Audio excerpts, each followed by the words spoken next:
It's great to be home. One of the best unions in the world. You look out for one another. And the whole country benefits from what you do. You know, please take a seat if you have one. You're tough as they come, starting with your president, Shawn Fain. A leader with backbone, a backbone like a ramrod. I don't know where he is, but he is. Together, we're proving what I've always believed. Wall Street didn't build America, the middle class built America, and unions built the middle class. That's a fact. Look, I kept my commitment to be the most pro-union president ever. I'm proud you have my back. Let me just say I'm honored to have your back and you have mine. That's the deal. It comes down to seeing the world the same way. It's not complicated. You know, my dad, who never went to college, was the smartest, toughest, most gracious man I knew, who managed a car dealership for the bulk of my life, taught me a very important lesson. He'd say, Joey, this is God's truth. A job is about a lot more than a paycheck. It's about decency. It's about your dignity. It's about your place in the community. It's about being able to look your kid in the eye and say, honey, it's going to be okay, and mean it. And mean it.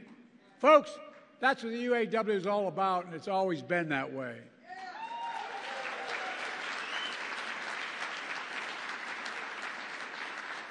Just after the UAW was founded nearly 90 years ago, it launched what historians call the most important strike in the 20th century.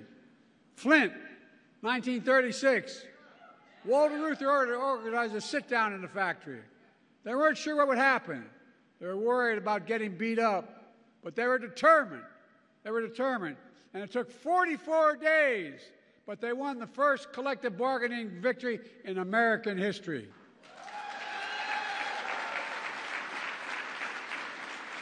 And the leadership of the UAW spread across the country. It led to the first substantial wage increase in a long time, the first cost of living allowance, the first employer-provided health care. Within 4 years, workers across the entire auto industry unionized, inspiring workers across other industries as well, giving life to new industries in the labor movement. I share that history with you because all of you made history again. I'm confident, and I mean this, 90 years from now, people are going to look back on the impact you had, you in this room. Just like them 90 years ago, you matter now. You lead. And I respect all of you here today. You represent unions that always led, always lifted, and always inspired workers. The UAW legacy from Walter Reuther to Shawn Fain today. Shawn, you took a lot of heat, but you demonstrated extraordinary leadership. You did. And that's what I saw a few months ago during your historic UAW strike. This time, in Belleville, Michigan. And I'll say I was so damn proud to stand in that picket line with you. It's not the first UAW picket line I stood in my home state of Delaware. I've done it many times. But it's the first time a president did it, I found out later.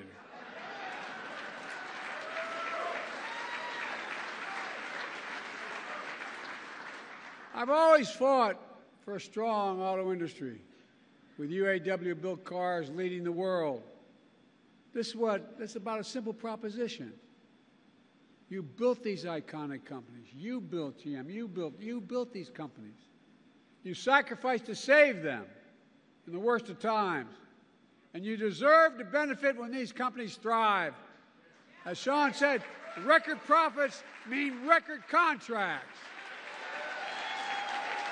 I'm serious. And that's what you got, record wage increases, winning back cost of living adjustments, greater retirement security, more paid leave, and eliminating tears. Whoa, whoa, whoa, whoa, whoa.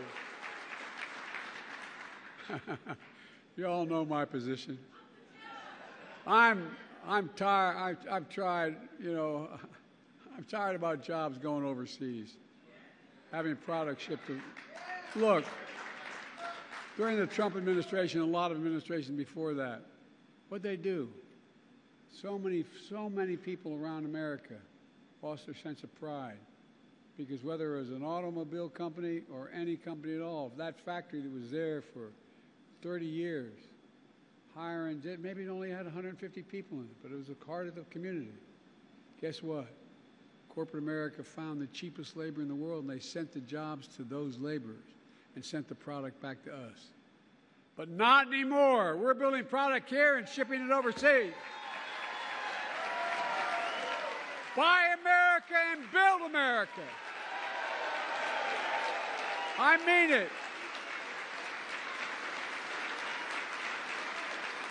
And what's really important, you made sure the auto future of the world will be made in America. Oh, I mean it. I'm going to digress just a second. Most people don't know that back in the 30s, when Roosevelt was talking about the value of unions, he didn't just say unions were okay. He said any product that, in fact, any money that Congress gives the president to spend to build a product, whether it's an aircraft carrier, an automobile, a tank, or a staircase, no matter what that was, it should be built.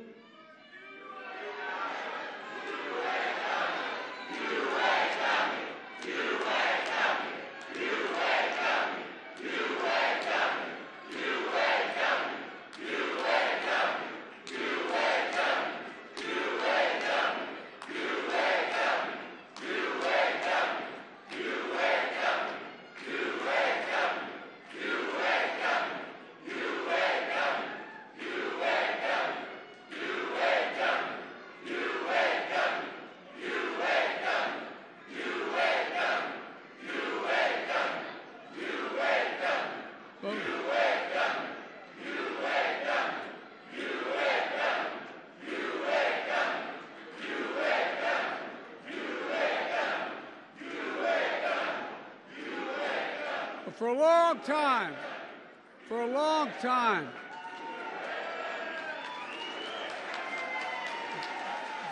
time, the Congress would make an appropriation and send it to the president to spend, whether it's building an aircraft carrier or a staircase. And guess what? It was supposed to be built by an American worker with American products. Well, guess what? I'm going back to that. We build in America, we buy American.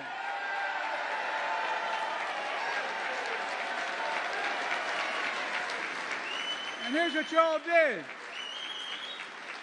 You won commitments from the big three to create thousands of more jobs, to invest tens of billions more dollars, building an auto future made in America.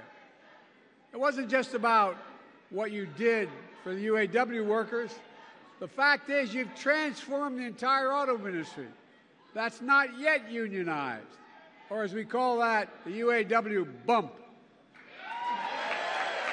Because of you, Toyota, Volkswagen, Nissan, Tulsa all gave their workers double-digit raises. Because of you. Workers across the country have seen the largest wage increases for workers building cars and trucks and any other transportation equipment in nearly 30 years. Thousands of these workers are already asking to join your union. Even before this, the UAW has been expanding its reach to workers in auto plants and from auto plants to casinos. You can tell I don't spend much time there. But guess what most people don't know? But the UAW represents researchers in higher education and workers. And because of this union, I'm pleased and proud that you expanded the UAW to include 5,000 researchers at the National Institute of Health, UAW workers.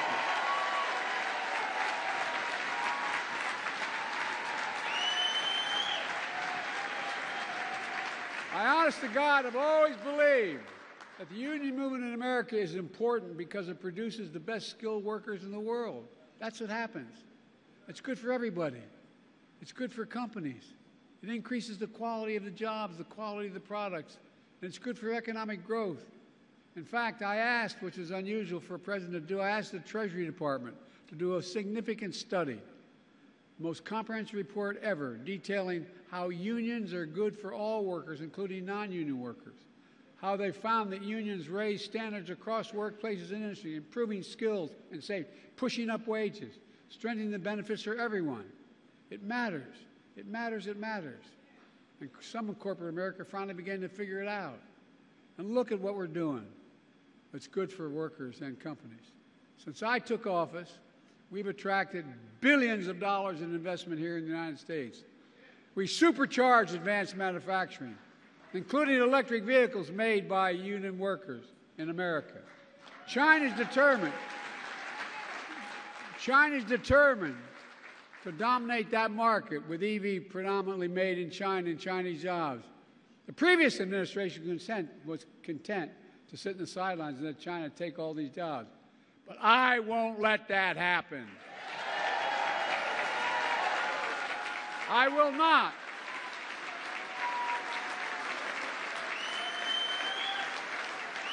That's why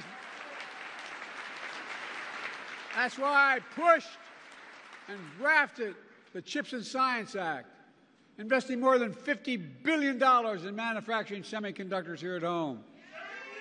Automobiles today require 3,000 chips of these chips to be made. That's why my bipartisan infrastructure law is building a network of 500,000 electric vehicle charging stations all across America, installed by your brothers and sisters of the IABW. That's what's doing it.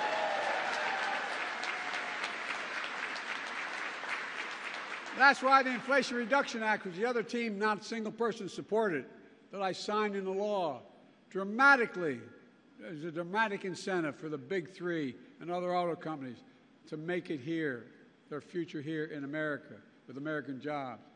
Jobs that we want to make union jobs. That's why I announced $12 billion to help companies that respect their workers implement a just transition to electric vehicle future. Because I strongly believe that companies transitioning to new technology should retool, reboot, and rehire in the same factories, in the same communities with comparable wages.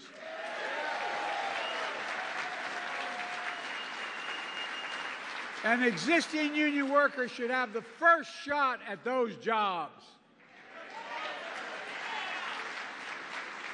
As Sean said, I appointed historically pro-union National Labor Relations Board because I don't believe any company should be using threats or tactics to stand in the way of workers' rights to organize, period.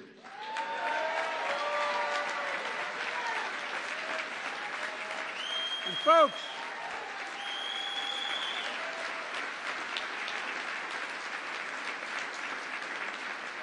you've been very patient, sitting a long time, but these investments are paying off.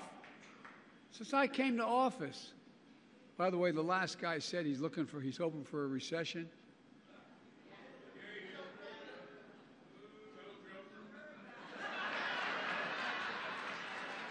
Because he does not want to be the next Herbert Hoover. He's already Herbert Hoover. He's the only president other than Herbert Hoover who lost jobs when he was president. Look, since I came to office, with your help, we've created 14 million new jobs. 14 million. Nearly 800,000 manufacturing jobs nationwide. And that means we're creating American jobs and exporting American products instead of the other way around like we saw for too long. Unemployment has been below 4% for the longest stretch in 50 years, and it's going down. Wages are up. Household wealth is up. We have the lowest inflation and fastest recovery of any major economy in the world. We have the fastest growing economy in the world. I know we have more to do, and we're making real progress. Over the last year, Prices are down on everyday items from a gallon of gasoline to a gallon of milk. And folks are beginning to feel it. Last week, we saw one of the biggest jumps in how positive consumers are about feeling about their personal circumstance. But we have more work to do. But our plan is delivering for the American people, building an economy from the middle out and the bottom up, not the top down. That's what I said I was going to do. That's what I tried to do as a senator and vice president. But because when we do that, the poor have a ladder up and the middle class does well, and the wealthy do well, although they should be paying a hell of a lot more taxes.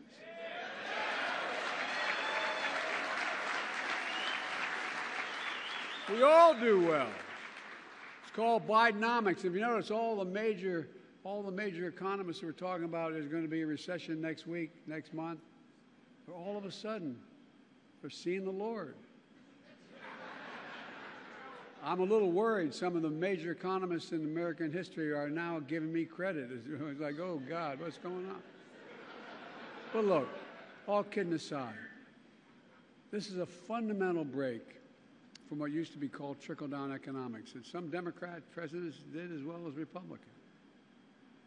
You know, I sat not a lot trickled down on my dad's kitchen table growing up. There wasn't a lot. The idea was that the wealthy do very well, there'll be a lot left over, and it'll trickle down to ordinary folks. Well, guess what? That trickle-down economy was supercharged by my predecessor. It cut taxes for the very wealthy and the biggest corporations. It shipped good-paying jobs overseas because labor was cheaper. It shrank public investment in infrastructure and education, invested less. It hollowed out entire communities, closing factories. I'm not making this up. You know this to be true. Closing factories, attacking unions, leaving too many Americans behind. In fact, when Donald Trump was in office, 6 auto factories closed around the country. Tens of thousands of auto jobs were lost nationwide during Trump's presidency. During my presidency, we've opened 20 auto factories and more to come. We've created more than 250,000 auto jobs all across America. And while I stood in solidarity with you on the picket line, as your president said, I want to picket line, Donald Trump went to a non-union shop and attacked you. Let me tell you something I learned a long time ago. If I'm going to be in a fight, I want to be in a fight with you, the UAW. With you. No, I mean it. We have a big fight in front of us. We're fundamentally changing the economy of this country, and everybody's getting a little worried about it, the very powerful. Some are seeing the light. But changing the economy, taking it from an economy that takes care of those at the top, and changing an economy that gives people who built this country a fair shot. Again, back to my dad. All anyone wants is just a fair shot. Just a fair shot. An even shot to be able to make it. That's what my economic plan is all about. That's what the UAW is all about. That's what your battle has been about. The days of working people being dealt out of the deal are over in this country as long as I'm president. Working people are going to get their fair share. You've earned it. You fought for it. And you deserve it. So today I want to say to all of you, thank you. Thank you. I could not be more proud or more honored that you've chosen to stand with me. For all the progress we made together, you're the real hero. I want to make it clear, you're the heroes of the story. It's not what I did, it's what the American people standing up with backbone did. You're the reason why. And I mean this sincerely. I'm supposedly an expert on foreign policy. I've known every major world leader for the past 25 years. And guess what? As I tell every world leader, remind them, whether they're an adversary or an ally, it's never, ever, ever been a good bet to bet against the American people. Never, never, never. And that's been true throughout history, and it's still true today. Because of you. I mean this, because of you, I've never been more optimistic about America's future. We just have to remember who we are. We are the United States of America. And I mean this. There's nothing beyond our capacity when we work together. We're the only nation in the world that's come out of every crisis stronger than we went in. So God bless you all, and may God protect our troops, and God bless the American worker. Thank you, thank you, thank you.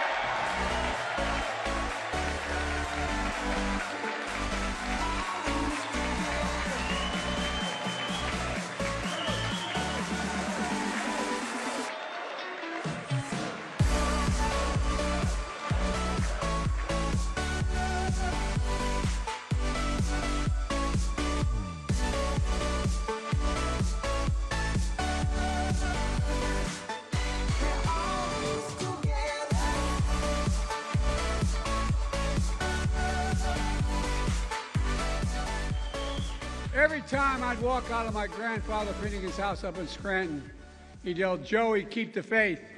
My grandmother would come to the door and say, "No, Joey, spread it. Let's spread the faith."